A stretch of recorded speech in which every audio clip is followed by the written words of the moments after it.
Hello guys! Nandito na naman tayo again. Hello everyone! Magandang hapon po sa ating lahat mga kanutrisyon. So nandito po tayo ngayon sa aming mumunting bukid.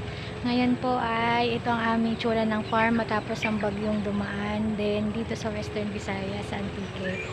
So ngayon ang gagawin po namin is magtatanim po uli kami ng nanay dito sa aming maliit na bukid. Yan. So magtatanim kami ng mga gulay dito uli. So panibagong tanim. Ayan. So makikita nyo may mga manok. Ayun oh. May mga manok. Ayan. May mga manok. So ito yung sa likod bahay po namin. At ang bahay namin ay nandun. So ito, dati to pong mga tanim ng mga gulay. So ngayon po panibagong tanim uli kami. Ayan. Kung makikita nyo, may mga okra po kami dito. Ayan. Ayan, yung okra namin. Tapos ang aming munting kalamansi. Okay, magsastart ulit kami magtanim ng kalamansi. Ayan. So, ayan ngayon.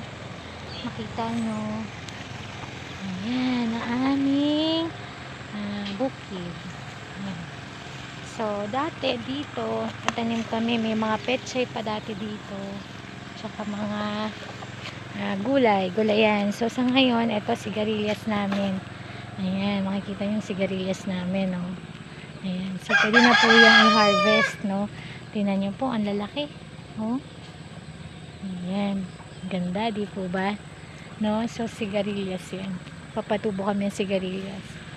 So, likod bahay lang po ito. Ito makita nyo yung mga okra namin. Ayan, may mga okra. Ayan. Ayan ang aming okra. Okay. Ayan. May mga peste na nakaano pa sa aming okra. Ayan. So ngayon, dati may mga patola. Ayan. Ito ngayon ay palay. Second cropping for this year, 2024. So, sana po like and share my video, no? Abangan nyo po yung mga susunod ko pa pong video. Kung ano po ang feature ko on my YouTube channel and also on my Reels. Okay? So, sa ngayon, ito, panibagong planting po kami dito uli sa aming farm. Dito sa bayan ng Antique. Sa Barangay Aureliana, Patnongan, Antique. Thank you guys for watching. Bye!